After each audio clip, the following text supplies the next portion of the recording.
Coors Light presents Call the Coach with Nick Rolovich, live from Ruby Tuesday in the Moanalua Shopping Center. Now, here's your host, Bobby Curran on ESPN 1420 and the Sideline Hawaii app.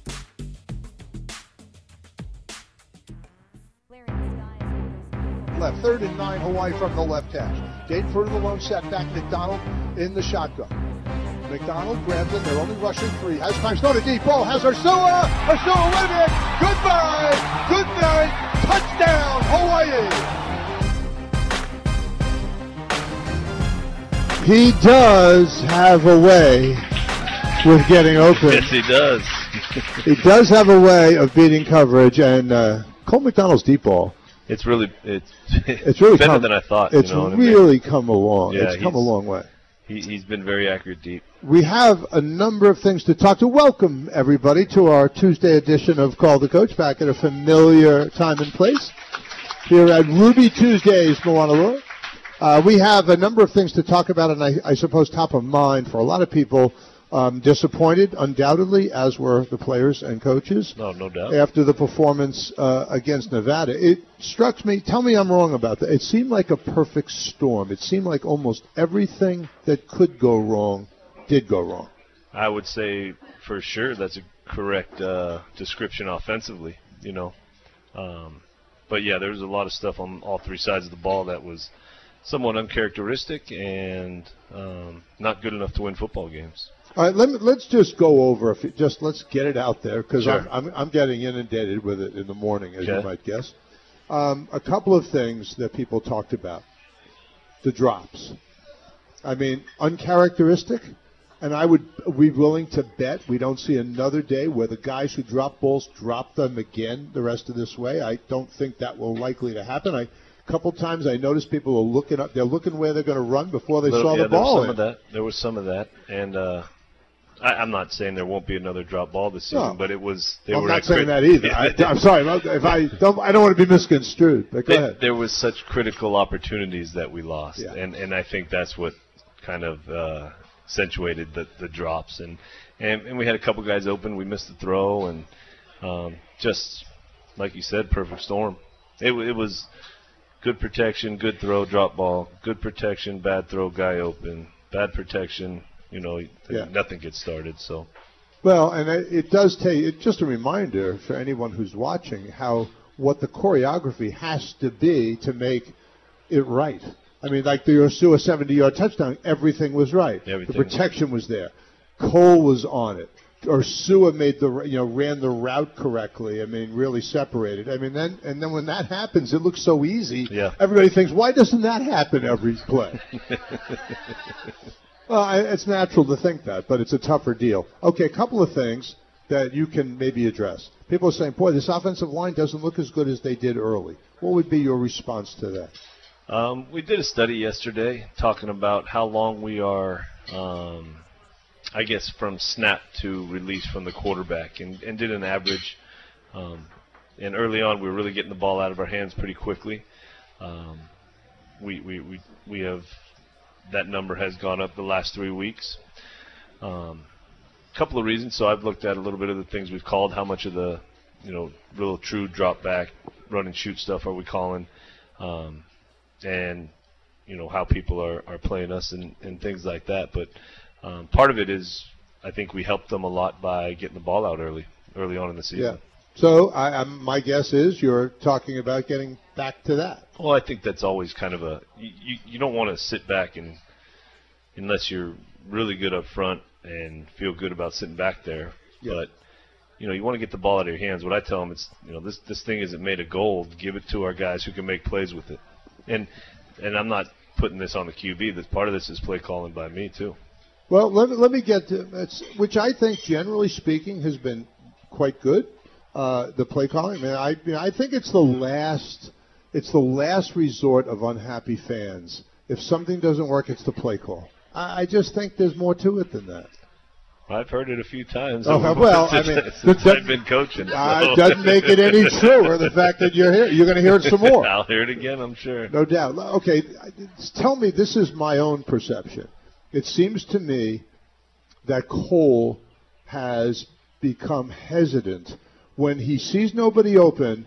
If he would make the decision to take off 1/2 a second sooner, I think 4 times, rather than be caught for either a sack or more likely a 1 or 2 yard gain, if he'd get that step and go, he'd have that 15 yards. I think it's a fine line, getting through your progression or taking off and running, and he wants to be known as a quarterback and not just an athlete back there. A couple people have brought that up. I didn't notice, and some people said he's not the same runner, and I don't know where this came from. I think it's kind of snowballed a little bit, and somebody made an observation, and I don't know if it was on the radio or TV or in the newspaper, but it seems to be the topic, and he's still a very good runner, and I think I'd go one bit past you. I think he's a terrific runner. I think the sliding makes people angry. I do. Really? I think it makes Hawaii fans angry.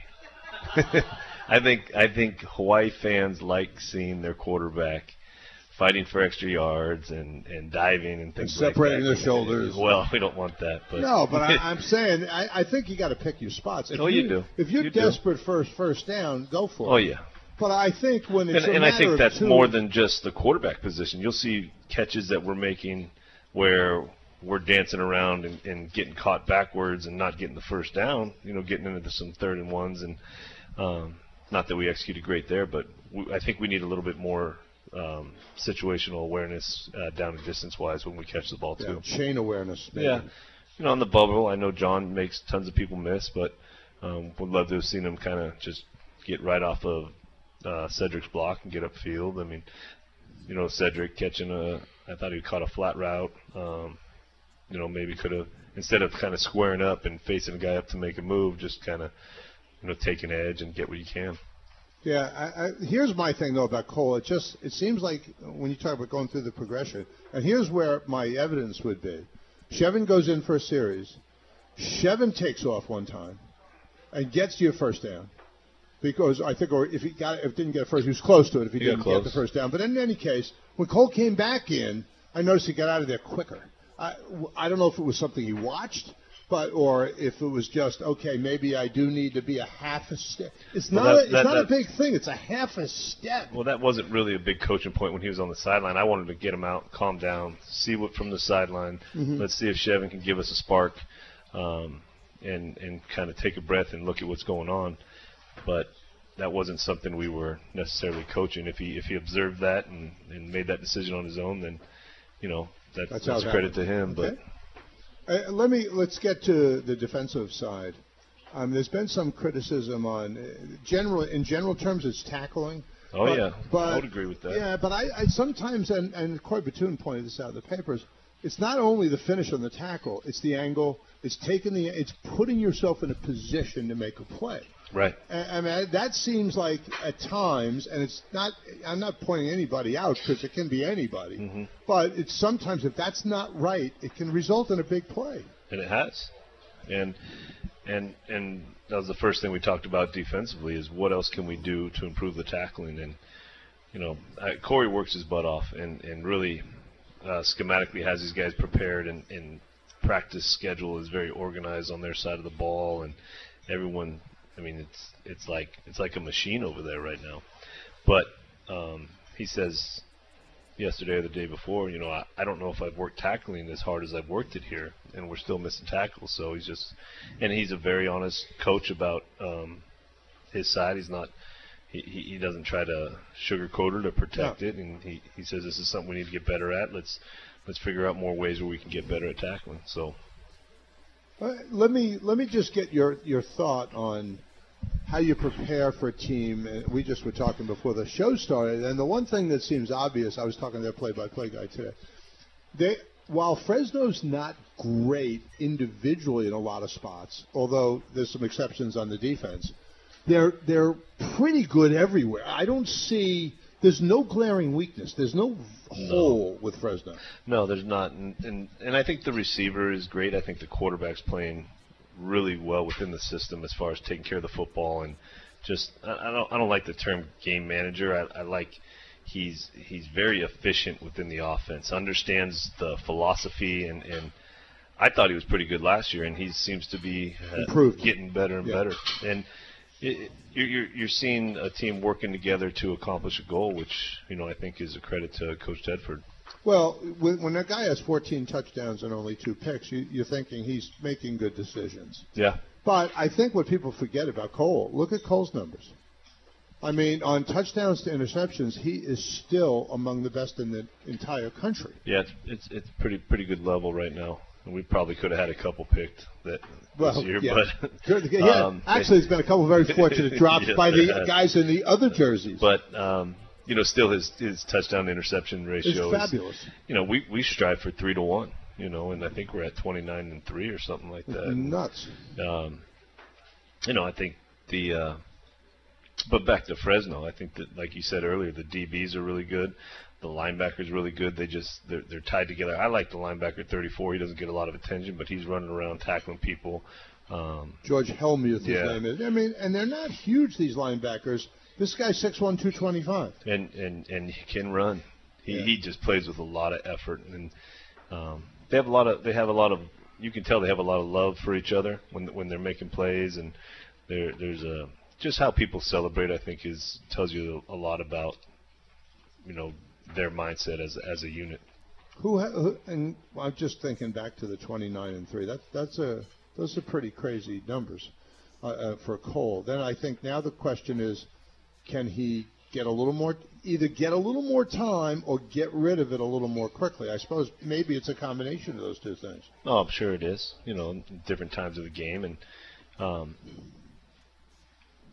myself with play calling, I need to help him and the team as best I can. All right, let's get to this because you're quite critical of yourself. I think you share this with Corey, although you could have been talking about you when you were talking about Corey and saying, he's not a sugarcoater. Mm-hmm. He sees it realistically. He doesn't bother with excuses. I mean, I find that's also true of you. How do you evaluate your play calling right now? Not good enough the last few games for sure.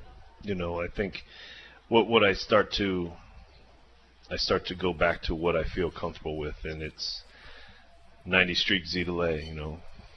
Colt Brennan will know that. I mean, this is Colt Brennan in the house. Yeah. But those are sometimes plays that take a little bit longer to develop, depending on your front side concept. So I just got to be conscious of putting him in positions to be successful, and I think as an offensive staff, we got to do as great a job as we can during the week to prepare these guys, and not doing too much. I will say, and I talked to Coach Morrison, who was all of our quarterback coaches here, and I had the hunch we're doing too much, and I kind of talked him through some of the things we're doing, and he says, "Wow, you guys got way more in than we had in '99." So that struck me, and I said, well, let's go see what are we. We're not really good at anything right now at this time of the year. Let's see what we can focus in on, and maybe not try to create something for every situation. We have lots of things, and some texts are coming in. Give a call if you like, 296-1420. We've got to take a quick time out. We'll be right back. We're at Ruby Tuesday in Mauna Loa, and this is Call the Coach.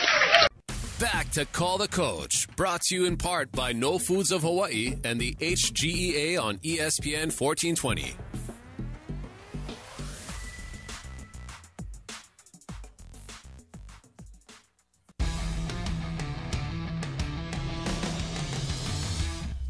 First and 10 from the 20 for Nevada from the right hash. They fake on play action and a sack on the first play on Ty Ganji, the Nevada quarterback, as the pocket absolutely collapsed. Samuela Akuteo comes around the left end and just destroys the quarterback. There were a bunch of guys, though, like you said, in the backfield. He was the first one there.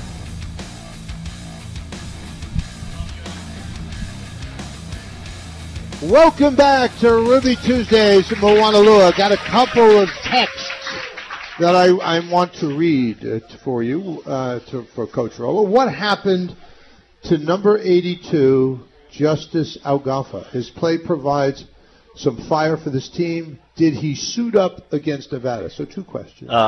Justice was banged up in, that was BYU, and no, he did not suit up for Nevada. So, and there's the answer to that one, if you're wondering. This is not like he's not in the doghouse. There's nothing like that. He dinged. Okay, what are your thoughts about using Cole's athleticism with designed runs rather than RPOs? Well, I think that's an interesting question because say you take an RPO is not necessarily his athleticism. It's his decision-making whether to hand it off or throw it. Called designed quarterback runs are a different deal, and zone read I think is a different deal, where the RPO game isn't really in that package as much. Certain looks can turn into that, but it really isn't a major part of the RPO deal. But I do think that we ran those 2 quarterback runs with Cole, and they provided some yardage, and it's a definite strength of his game.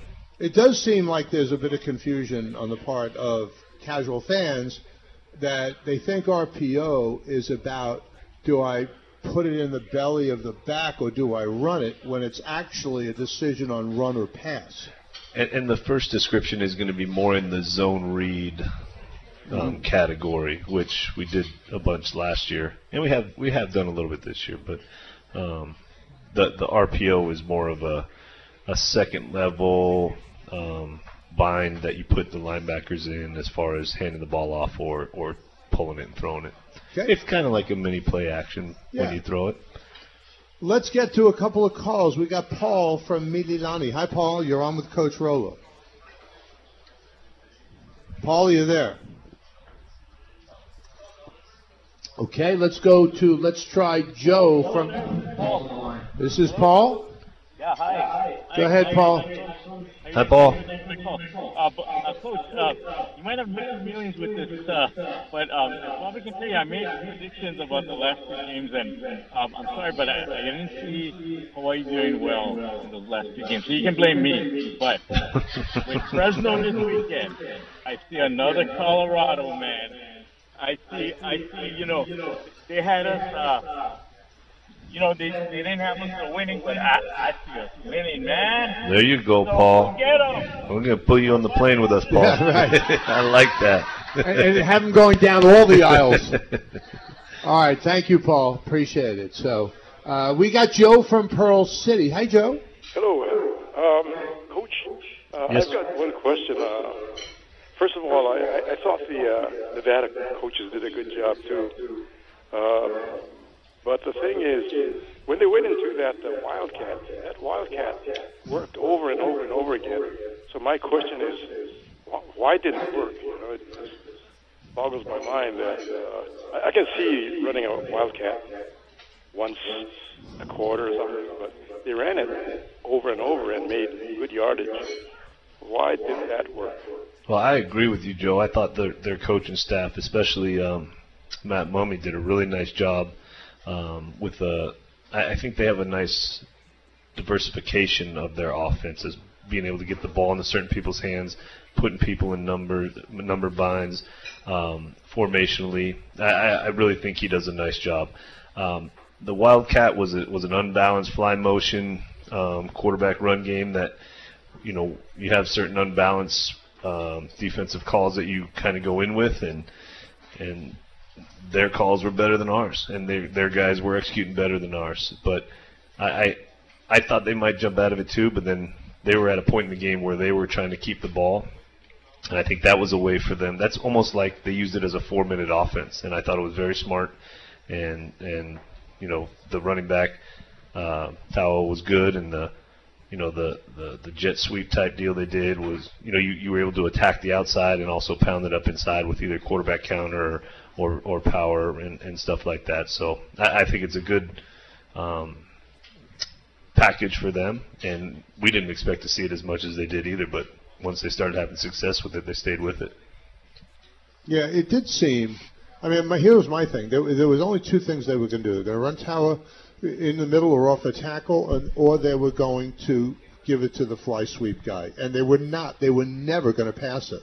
So, is there a way that, I mean, did it occur to you? Well, see, the backup quarterback is out there at receiver off the line of scrimmage, so they have the ability to get it to him and then him to throw it. So there is a little bit of there's a wrinkle. There's a wrinkle where you got to be careful of that. You know, I'm out there yelling because I recruited the kid, and he's out there on our sideline, you know, off the ball, and I'm yelling at the quarterback, and they never even did anything with him. He was just out there as a threat. It was a decoy, sort of. Well, I think there's probably something for him in that package, but I think it was very smart. I think it was a very good job by Matt Mumme. Okay, we got Cam from Honolulu. Hi, Cam. You're on with Coach Rolo. Oh, Chase, very quickly, you should have recruited that freshman running back. He was awesome. He was awesome. Hey, Coach, are you thinking? I know you're an offensive coach, but are you thinking about getting a little bit quicker defensive linemen that can actually, plug up the gaps and actually rush the quarterback? Because the best pass defense is a good pass rush. We don't have that this year. You don't think we have a pass rush? Is that what you're saying? Yeah. I think that if we had quicker interior linemen that were faster, then you would have that quarterback running, with disruptive cadence. Don't you agree?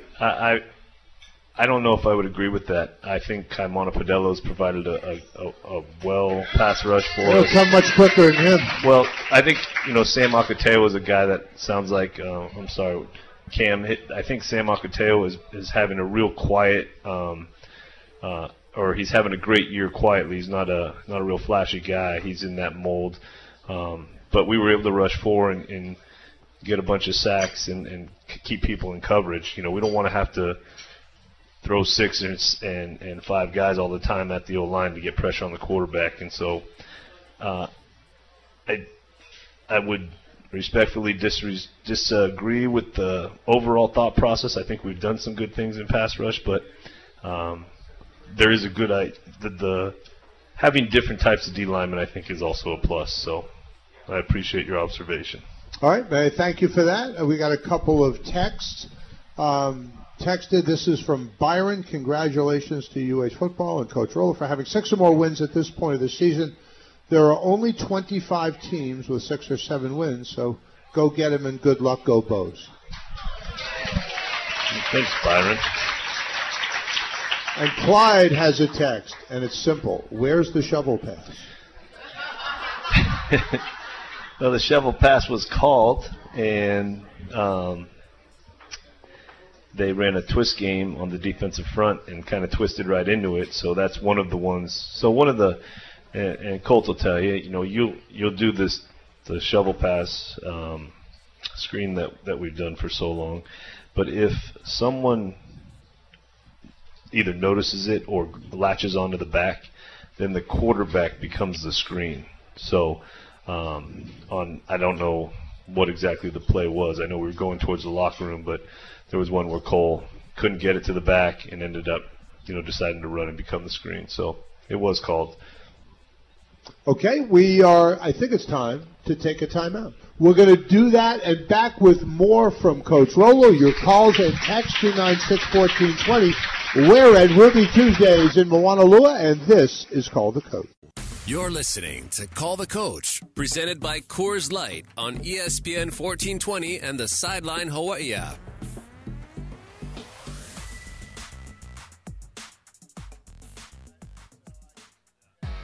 Trips left, single wide receiver to the right. Tower the lone setback from the right hash.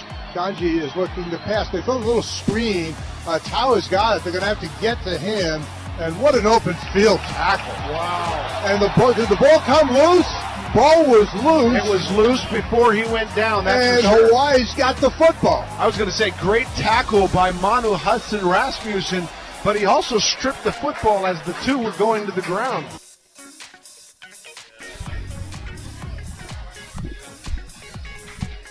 Welcome back to Ruby Tuesdays Moanalua for our weekly edition of Call the Coach. Okay, a couple of things. I tried to explain to someone. Someone was saying, 4th and 1 and 4th and 2, and Rolo's going for it, and the onside kicks. And I'm like, well, it seems to me that you cheered like hell when there were aggressive moves when they worked. And now there's the same approach, same guy, same approach. Sometimes it doesn't work. Do you want him to change? Would you like him to like play offense so he can, as Dick Tumey famously said, preserve his right to punt? Yeah, I'm not like that. No, and I for one am very happy you're not like that. I just think there's different offerings. No, I think that with 3 minutes and change in the third quarter, we're 4th and 2. You can definitely argue kick the field goal. I didn't really like being down, kicking the field goal and still being down 2 scores. I think that was something that came into my thought process. The other thing was all week I talked about we need 7 points, not 3. Our offense needs to put pressure on Nevada's offense to keep up. And they had the momentum the majority of that game. I just felt, if we were able to score there, we were able to grab some of that momentum back, a little bit more of that belief. But you know what, on the other side, you didn't get it, and a lot of that died out. You know what I mean? There was another deflation of emotion, and so maybe getting points would have been good. The 4th and 11 probably should have just kicked it. Yeah. And that time once I decided to go for the first one, I'm like, all right, let's go and shoot, and we're going. And but I can see the argument on both sides, or I can see the argument on the other side from the decisions I've made. I get that. Let me ask you about a couple of things. One of them is that you won the coin toss and deferred. Now, I was like, who is that and what have they done with Nick Rolovich? I know. Because they always deferred. I kind of wanted to play an early mind game on them. And I wanted to see I wanted to come out of halftime with the ball because we haven't had that. We haven't done that. But obviously that didn't work out real good. And I wanted to go up. When we went up 7-0, I had it in my mind that we felt there was an onside kick opportunity, a surprise onside kick. Didn't work, but that was kind of the mindset when we woke up in the morning. Here's how this thing's going to play out. We're going to go up 7-0. We're going to onside kick, try to go up 14-0, and really run away with this thing. But didn't work out that way. No, and the other people were critical of the second one, which was a very different circumstance. Well, I think the second one is nothing. I mean, you can still be critical. That's not my decision. But no, but it's to me, it's an automatic. You're kicking from the 50. No, I think it's definitely, especially with the new fair catch rule. I think it's what UNLV did to us last year when we were at UNLV. You're only giving up 12. I mean, if it doesn't work, you're essentially giving up 12 yards. If it does work, you have put the defense in an incredibly short field situation. Yeah, or if it doesn't work and you're offsides and get a catch-kick interference, it's on the other side of the 50. that was like the worst possible situation. Let me ask about that interference. Sure. Was it the guy who went up to try and catch the ball? It's interesting, yes. That guy has the right to catch the ball like he's a punt returner. So it's not necessarily the halo rule, but it's in that mindset. So even if he doesn't even have to call for a fair catch. And he didn't, did he? No, he did not. And our guy went up and got it, but the ref felt he was interfering with his ability to catch that football. Wow. Which doesn't happen a lot. I've never seen that called before.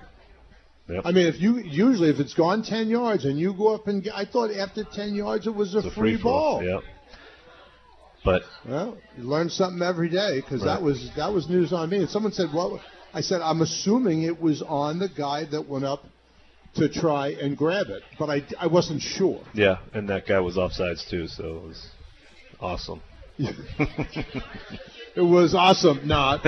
And if you have something you want to talk about here, if someone needs a microphone, if you have a question, seemingly everybody had questions after the game. And AC, if you get one, please pass them on. He asked some. Well, it's interesting in that game. You had 3 onside. You had a surprise onside kick. You had the personal foul after a touchdown, ball at the kick from the 50, onside kick decision, and then you have a must onside at the end of the game. So, and 0 for 3.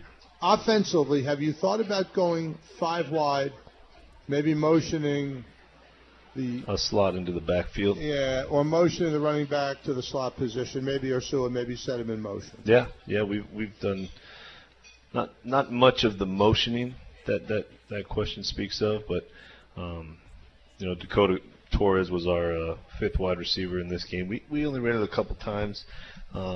Really, Stubbs got the start. Marcus Armstrong Brown wasn't feeling well most of the week. I think Stubbs is doing a really nice job, especially in his senior year, a guy who's been through a lot.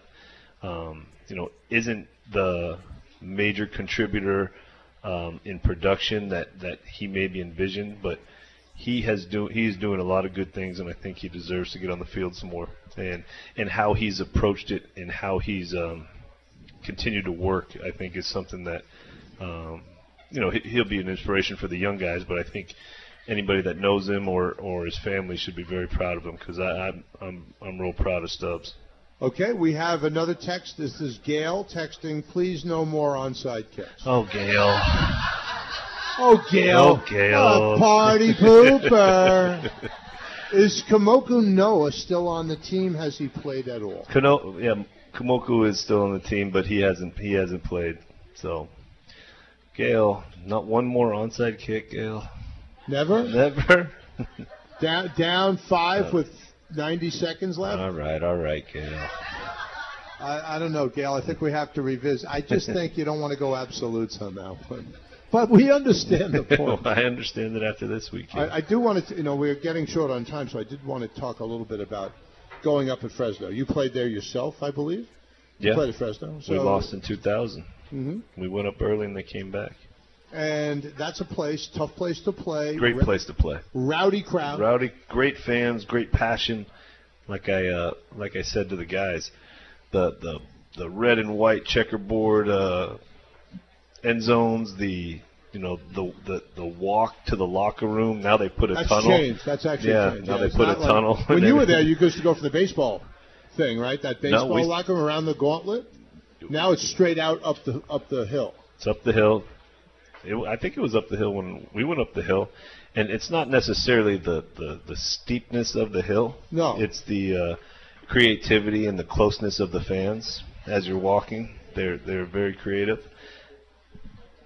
Okay, we have somebody in the studio is chattering, and you're bleeding into the air, please. So, go ahead. For some reason, I really don't like the elbows on the bulldog. I think those are unnecessary on the mascot picture. But, there's been such great battles, and we've played them, Tough. Well, we played them tough and a lot. A couple of good Hawaii wins up there. I was reading the game notes. We've got something. We've been playing them like 50-something times we've played this team. So a lot of great history, a lot of great games, a lot of great coaches and players. And it'll be a great experience, especially for our California kids.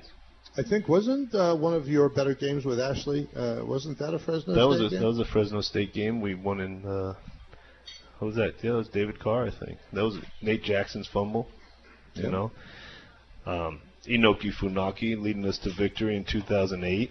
On the road versus a ranked Fresno team. Last year, the year before, we blocked the field. It must have been 2 years ago we blocked the field goal to win it.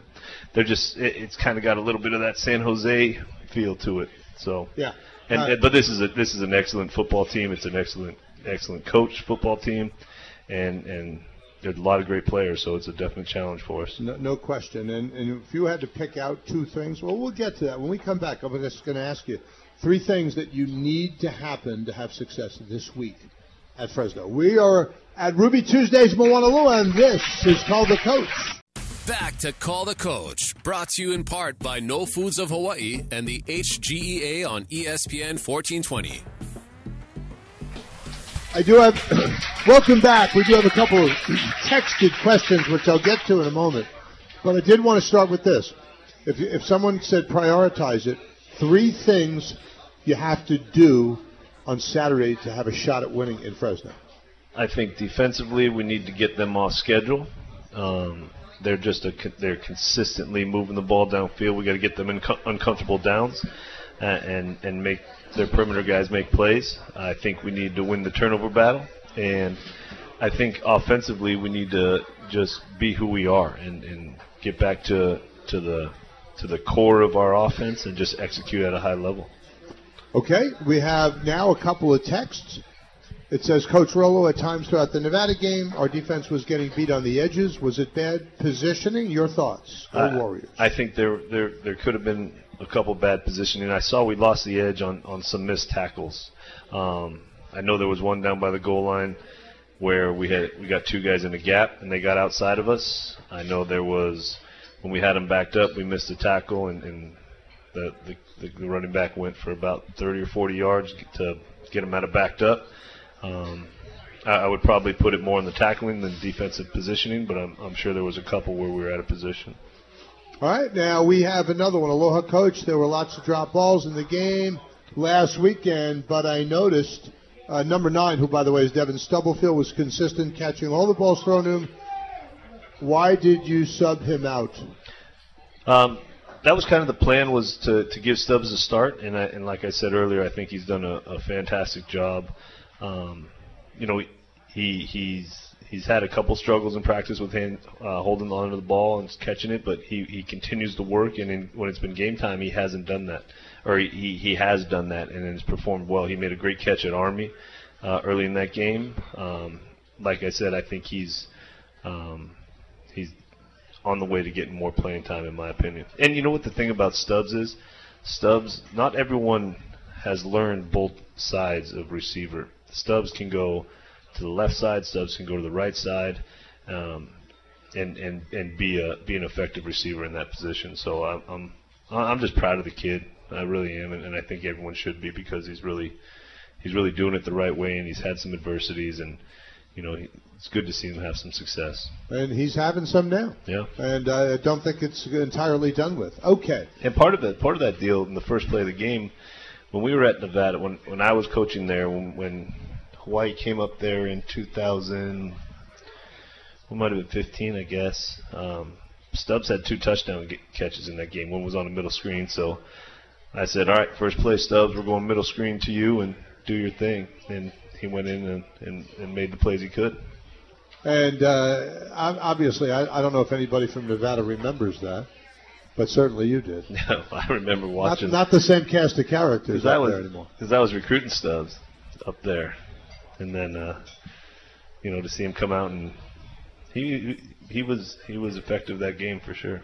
Okay, it's time. I think we need to get our box of magic tickets, and this is the Pay It Forward promotion, and where Rolo will draw a name, and we're going to give somebody $100, and if you can find an interesting way to pay it forward, we encourage you to do that.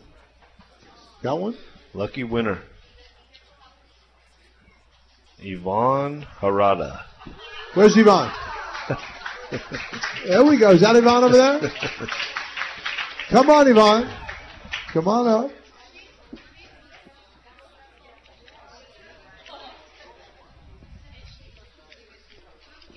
There you go. Congratulations. There's your hundy.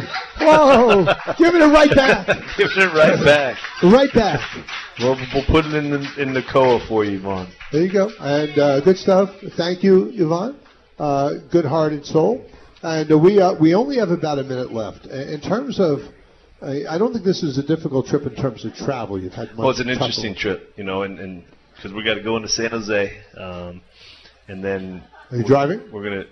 We're not going to drive from here to San Jose. But no, you're busing from San Jose. Yeah, it's a tough drive. It's a tough drive. Tough drive. Long. That road is rocky on the bottom.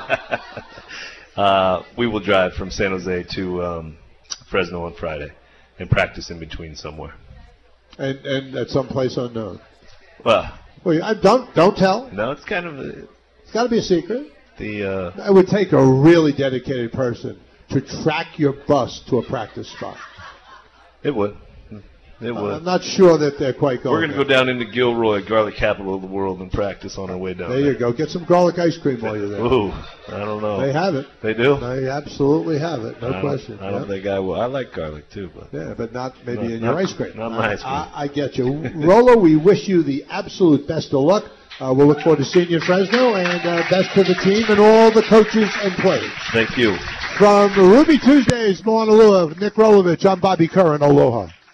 You've been listening to Call the Coach with Nick Rolovich, live from Ruby Tuesday in Mauna Lua, presented by Coors Light. Also, mahalo to No Foods of Hawaii. Say yes to no. The HGEA. We are HGEA Strong. City Mill. Big on help, big on savings. Proud to be local. Hawaiian Financial Federal Credit Union. Xanthicin, the safe anti-inflammatory for health and longevity, available at GNC. The Hawaiian Airlines Bank of Hawaii MasterCard, POP Fishing and Marine. Here, glory, we got it on Pier 38. This has been another exclusive University of Hawaii sports presentation on ESPN 1420 and the Sideline Hawaii app.